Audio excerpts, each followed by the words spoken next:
В 1914 году народный учитель, поэт, просветитель и ученый Дмитрий Иосифович Гулия на своем участке номер 18 в строительном квартале номер 59 на Полицейской улице построил двухэтажный жилой дом. Участок этот в качестве приданого был подарен супруге Дмитрия Иосифовича и ее матерью. Сейчас здесь, на Гулия 63, дом-музей писателя, а открыт он был 22 сентября 1974 года, аккурат к столетию со дня рождения Дмитрия Гулия. Экскурсию нашей съемочной группе проводит Заира Кокоскерия. Она пришла сюда работать сразу после университета и задержалась на 46 лет. Идем в первую комнату. При жизни Дмитрия Гулия здесь была детская комната, где стоял большой стол, ящик с песком. На столе были такие бумаги, не очень дорогие, серого цвета бумаги, такие толстоватые. Но дети рисовали на этих бумагах, вот сидя за этим столом. И не только гулиевские дети здесь собирались, со всей округи. Они приходили сюда и занимались. Елена Андреевна говорила о том, что нам было так удобнее.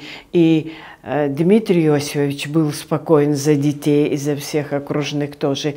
И сама семья. Вот. Это была детская комната. Сегодня в ней мы расположили экспозицию. Если стенд, обратить внимание, на стенде у нас вот выставлены экспонаты первого изображения звуков абхазского языка, сделанные Петром Карловичем Услар. Когда появился такой алфавит, Дмитрий Гулия задал своему учителю вопрос: а абхазцы никогда не писали на абхазском языке, никогда у них не было письменности. И он сказал, что учитель ему ответил: к сожалению, не было. Вот. И мы с тобой об этом позаботимся, наверное. Вот. Ты подумай, как ты можешь это сделать, а я тебе методически помогу потом. Вот есть алфавит Услара, вот есть алфавит Бартоломея.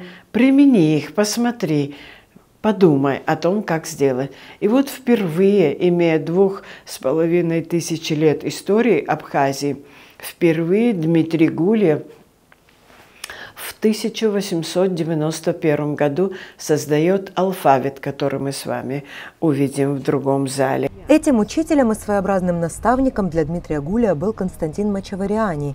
Есть и вторая часть экспозиции первого музейного зала – этническая.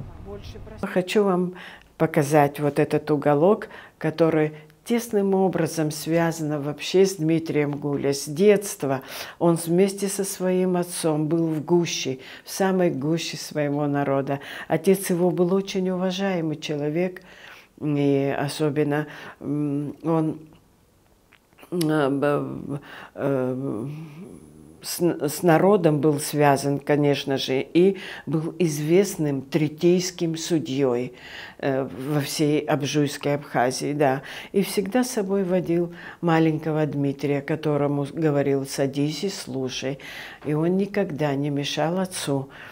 Часами мог сидеть и слушать. И что же он слышал там? Помимо взрослых разговоров по примирению, предположим, там, людей, враждующих между собой, он еще и слышал самые старые песни, легенды, притчи, сказания. Вот все, что происходило в этом месте, вот, повторяю, он мог часами это все наблюдать и слышать. Потому мы создали здесь такой уголок этнографический, который приближал бы нас и давал бы представление об этом народе. Это и древнейшие музыкальные инструменты абхазов. Это абхерца, напоминающий звуки скрипки, смычковый инструмент, вот 2 струны. Это аюма, напоминает звуки арфы. Вот. Предметы быта, которые сегодня бытуют у нас в Абхазии. Очень много умельцев. Они эти предметы до сих пор делают, их производят и в быту употребляют, естественно. Это вот и деревянные самшитовые костяные ложки, это и миска деревянная, предназначенная для теста только. Это вот и различные сосуды, такой вот конусообразный конусообразная корзина для сбора винограда и фруктов. Хранятся здесь и множество рукописей писателя, в том числе воспоминания о махаджирстве. Хоть Дмитрию Гулия не было даже 4 лет, какие-то яркие воспоминания и эмоции о переселении у него сохранились. По-русски это звучит так. Отчего накинула траурную шаль? Что грустишь ты, Родина, и о чем печаль? Об уплывших за море, об ушедших вдаль. Что грустишь ты, Родина, и о чем печаль? Это русский перевод. А по-абхазски это звучит так. Сахара сапсадгил, и калази, закузи, и ухзи, и упшауази, абасулах зейкузи, нхуцкай цазу гурьома, мшин ныртфихо уджебома, сахара сапсадгил, абасулах зейкузи. Вот это вот произведение тоже посвящено этим трагическим событиям. Вместе с Константином Мачаваряни они работали над абхазской азбукой. Цель нашей азбуки, писали Гулия и Мачаваряни в предисловии, заинтересовать детей абхазов их грамотой и облегчить им изучение русского языка.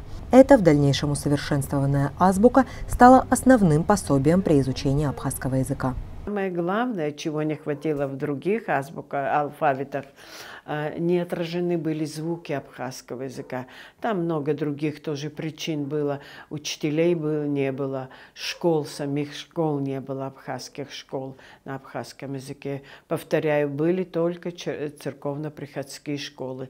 Одна старейшая школа была в селе Окум, и другая была в городе Сухуми тогдашнем, вот, горская школа. Алфавит экспонируется и книжечка «Абхазская азбука». Тексты были и на русском, и на абхазском. Перевод их на русский язык также, и на абхазский язык также. Вот.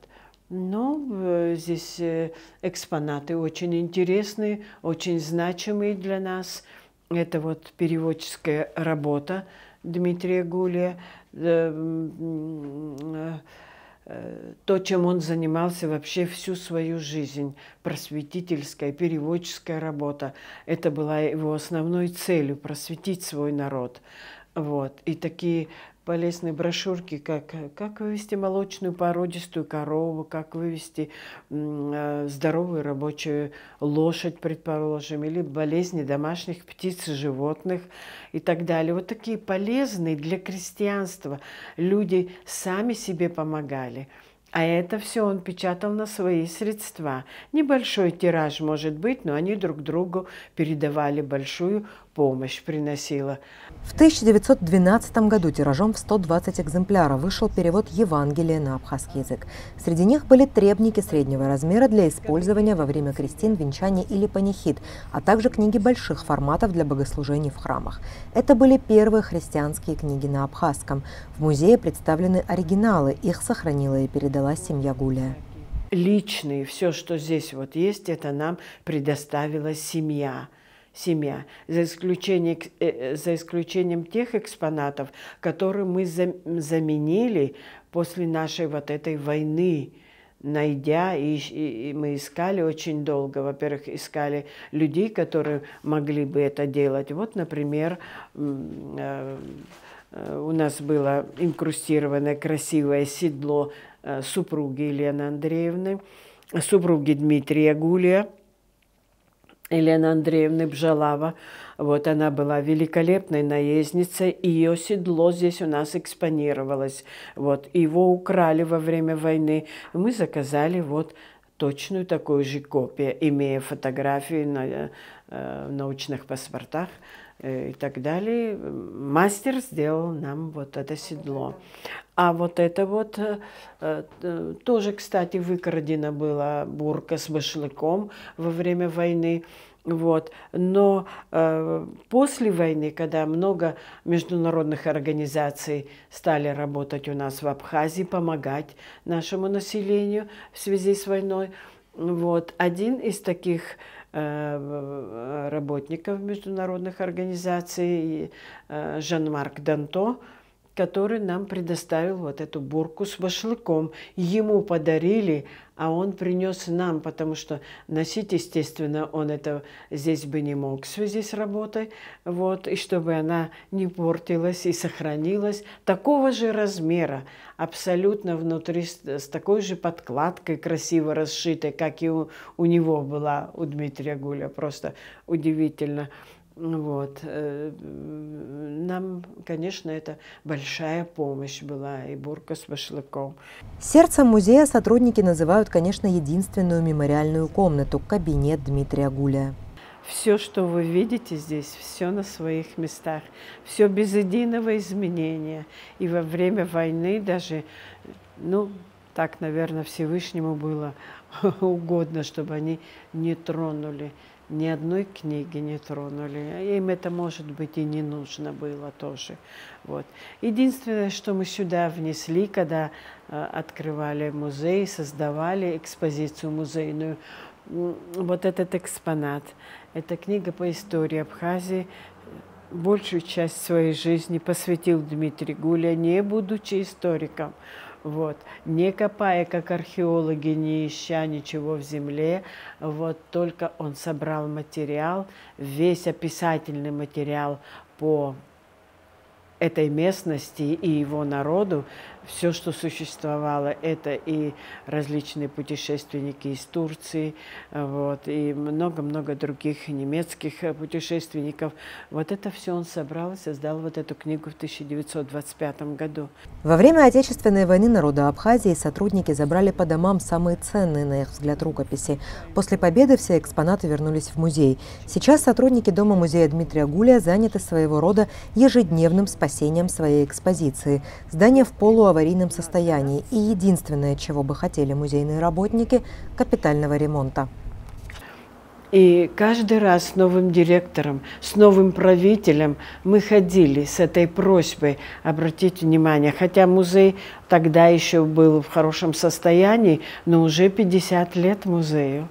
Вы сами видите, в каком он состоянии. Перегородки между комнатами, штукатурка сделана из дранки. Вот. Потому только вот эти дверные рамы их. Вот эта часть только каменная сделанная, которая в 1949 году, а все остальное очень старое. Вот. И что самое острое сегодня проблема музея? Самое острое – это капитальный ремонт нужен музею. Вы сами видите.